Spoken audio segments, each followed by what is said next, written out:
Welcome to ReConnect with Plant Wisdom.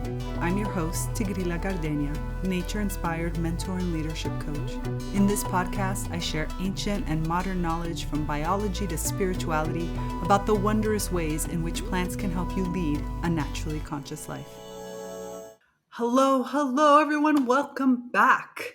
Welcome back to another episode of ReConnect with Plant Wisdom. It's me, Tigrila Gardenia. So I took a month break. Took a month break for lots of reasons. The summertime for me is a time of lots of traveling and lots of presentations and courses and all kinds of different aspects. Plus, I wanted to really think about what direction, you could say, I wanted to take with the podcast. And I mean, with the title Reconnect with Plant Wisdom, we know that we want to obviously connect and reconnect with the plant world, but there's more than that. I mean, there's so many podcasts out there that are talking generically. Mind you, they're all great in their own way of how they're talking about how you could work with plants and how you can use plants and think about plants and be inspired by plants. And I was trying to think about what is it that really makes this podcast different, this opportunity for us to have this conversation, and what is, in all essence, the conversation that I really want to be having with you. And I'm hoping it becomes a two-way street. So I'm looking forward to your comments, and I'm looking forward to, really dialoguing on some of the discussion topics. Let's use it that way. Discussion topics that I bring up, because there's no one solution to the things that I'm talking about. I mean, that's the whole point. And that's the essence of it, is that working with myself, working with plants, you really get to the heart of what this all means for you. So my job here, if anything, is really to provide stimulus, to provide inspiration, to provide input, and to provide new ways of thinking. More than anything for me, especially inside of the Naturally Conscious community, which is my online ecosystem that I've created, it's really about having a safe space to have some extremely difficult discussions. And that's precisely what I wanted to get into today. I want to get to the real heart of why the conversations that we're having around plant intelligence and plant consciousness and working with plants, in my opinion, are so revolutionary and so difficult for some people to have. Because obviously when you're thinking about herbalism and plant-based diets and all kinds of different aspects, these conversations are ones that we've been having for a very long time. There's an understanding of what direction we want to take with them. But when it comes to recognizing plants as partners, plants as mentors, plants as models and measures, more than anything, plants really as collaborators and co-creators, the conversation, in my opinion, becomes much more difficult to have. And I want this to be the place where we can have these extremely difficult decisions and difficult conversations. I do live plant consciousness commentary inside of the Naturally Conscious community every Friday, and we read through so many different papers and studies and essays and thoughts around plant intelligence and recognizing plants as persons, and all of the plant, critical studies that have been born from this conversation. We talk about the plant humanities, we talk about plant arts, we talk about human plant or human vegetal relations, like so many of these different conversation topics that, in my opinion, really are tied to academia. You don't really see them in an everyday scenario. And the reason I think that you don't see them in an everyday scenario is because, to be honest, they're freaking hard. Okay, so thinking about a plant as a person, maybe intellectually, conceptually, is not very difficult. Thinking about plants as beings that are deserving of respect and dignity, that have an intelligence to them, in and of itself is not so hard. I mean, for some people, it's super hard. But for us, the kind of plant lovers, those that are plant allies, for us, it's not really hard to have intellectually. But when you start to trickle that down into day-to-day life, let me just say that the conversation takes a whole different twist. Okay, it's not as easy anymore of just talking about plants as persons when you're having a big summit or a meeting or any of these types of things. Let's talk about it in day-to-day life. Let's talk about it in what rights should kin have. In other words, when we're thinking about plants as food, plants as furniture, plants as clothing, what are the rights and that plants have, and what is our responsibility as human beings in creating an equitable and reciprocal exchange? Is it as easy, I say easy, as, native cultures or indigenous cultures where, how much you leave for the plant, how much, where you take from, how much you take? Is that the conversation we should be having? Is there a conversation of permission when we're thinking about agriculture, and especially industrial agriculture, where we're talking about monocultures and we're talking about taking plants out of their native environments to create a certain way of growing them, where we think of ourselves as the growers of plants rather than stewards of plants, or creating a relationship with plants? Is that where we should be going? Like, should we having a conversation about permission? Should we having a conversation about stewardship? Like, the conversations that we can have are multiple, and each one of them leads us down different traps that we as humans have to get into. We have to really deal with it. I mean, when we're talking about plant rights, it's not as easy as just to say, when I walk down the street, I won't pull a plant like off of the hedge. I won't just snap a branch off. That's one piece of it. But what about cut flowers? What about planting that tree on a busy street? When we think about nature in the city, where today it's really about adding plants to all aspects of our city life. But with the existing cities that we have, is that fair to the plant for you to be creating a concrete box on the street side where the plant then has to adapt and grow inside of? Can the plant do it? Sure, the plant can do it. I mean, we see it when we go to any city. But is that really the relationship we want to have with plants? Any little bit we can do to help the environment is a win in my book.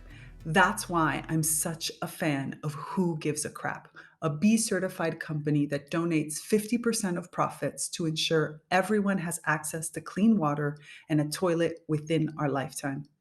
Not all of us have access to a bidet, so if you have to wipe your bum with something, this is the best toilet paper to choose. They wrap their TP in paper, not plastic, which saves tons of harmful plastic from ending up in our landfills or hurting animals. And get this, one box of TP can last up to a whole year. Trust me, I've tried this with my own family.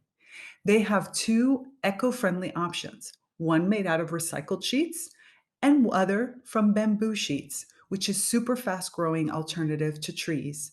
They're soft and strong and really hold up. Who Gives a Crap delivers to your door and offers 100% money back guarantee. You can't beat that. So click on the link in the show notes to give it a go. And this is really the difficult conversations that I want to get into going forward. I want to talk about what are the feelings that plants have. I want to talk with you about where do those feelings, just the same as when I have to take into consideration other humans and even some animals, we've kind of gotten to the place where when it comes to our dogs and cats, we think about what are the relationships and how do I make sure that I don't do anything that's cruel. But what does cruelty look like when it comes to a plant? Is cruelty the fact that I bought a plant from a commercial nursery and I don't actually ask the question of how that plant was raised? Did that plant have a good childhood or seedlinghood, you might say? Was that plant nourished not just because the person gave them water or gave, the plants were given nourishment in the sense of fertilizer and the right things, or was it organic or not organic? I want to know, was the plant growing up in their native environment? Did the plant have other kin around them? Did we ask permission before putting them for sale? I mean, these are the kinds of questions that I really want to get into and I want to have with you. I want to explore all of these topics when it comes to the true dignity of living beings in every aspect. What happens to everything we have and we use when we don't just treat them as objects, but we recognize that their original source was the plant beings we care about so much? The house plants that are all around me right now. Was it fair for me to bring these tropical plants into my home? Is it fair for me to take care of them, to propagate them, to keep them in their planters or their pots? What is the right treatment when we when we evolve into a society where the human vegetal relationships are actually equal or equitable, at least, in the sense of we first have to get into the conversations around plant sentience, around plant intelligence, around plant consciousness, around plant feelings, so that we don't anthropomorphize and just say, no, we're not allowed to do anything because that's the way. We don't want to hurt a plant the way we would hurt a human.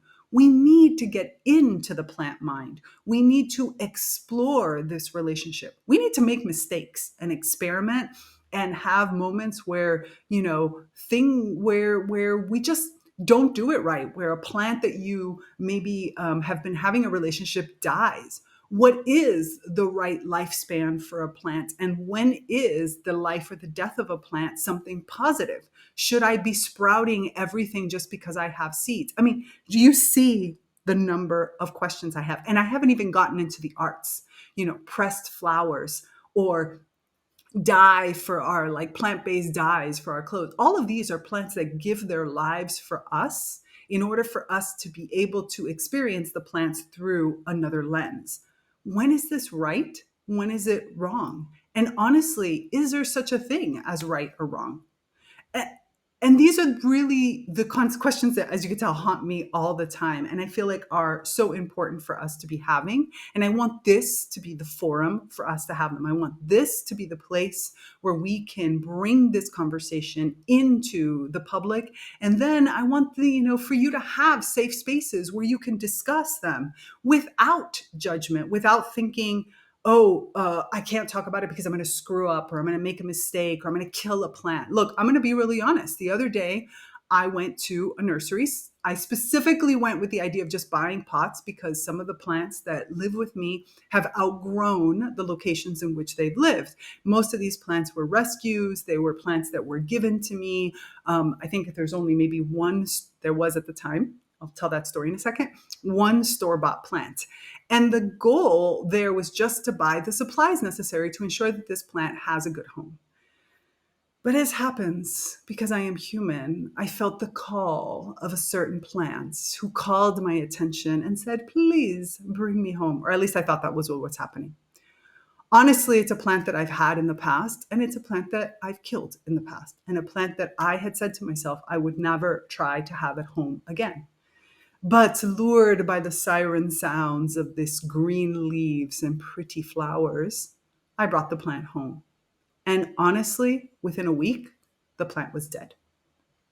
Now, I could go into all the things that happened, the mistakes I made, the conditions that were different, the possibility that this plant was raised in conditions that were not natural in a home and therefore could not sustain this. But the end result was a huge lesson for me, both for myself, because there was a sort of symbiosis that was happening, a mirroring effect happening between this plant and myself, but also in the fact of, did I really listen to my intuition? Did I enter in and really ask this plant permission? Did I speak to the plant?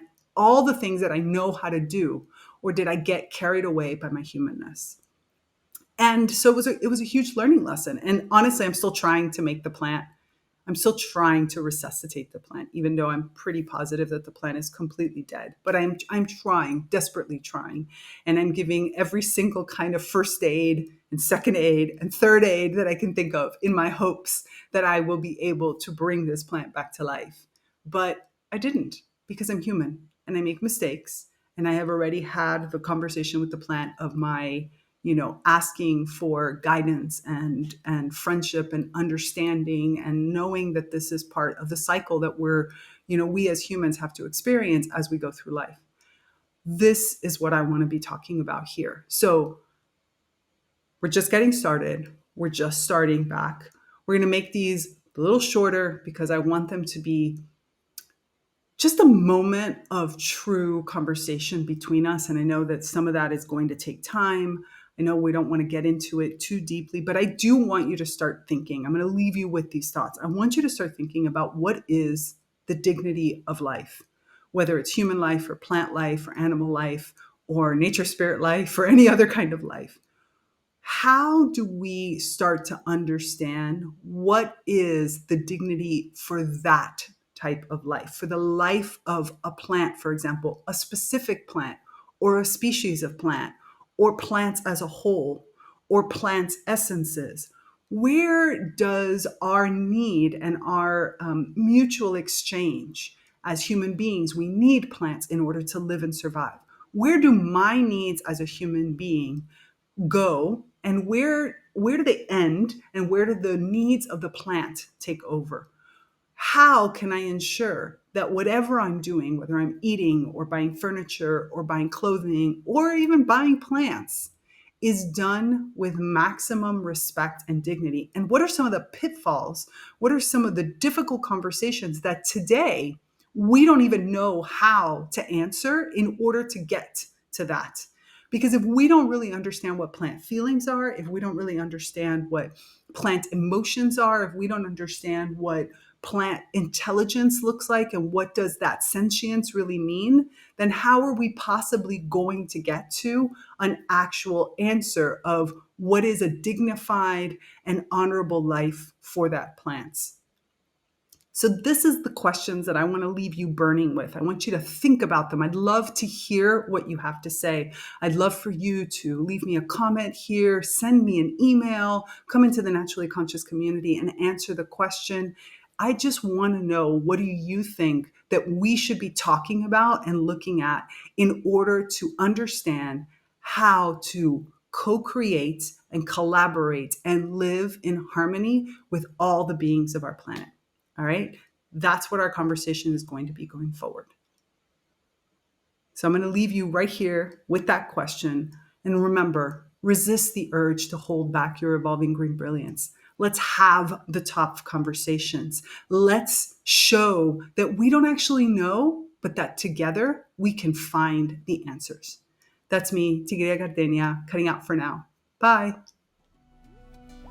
Thanks for listening to this episode of ReConnect with Plant Wisdom. Intro and outro music by Steve Shuley and Poinsettia from the Singing Life of Plants.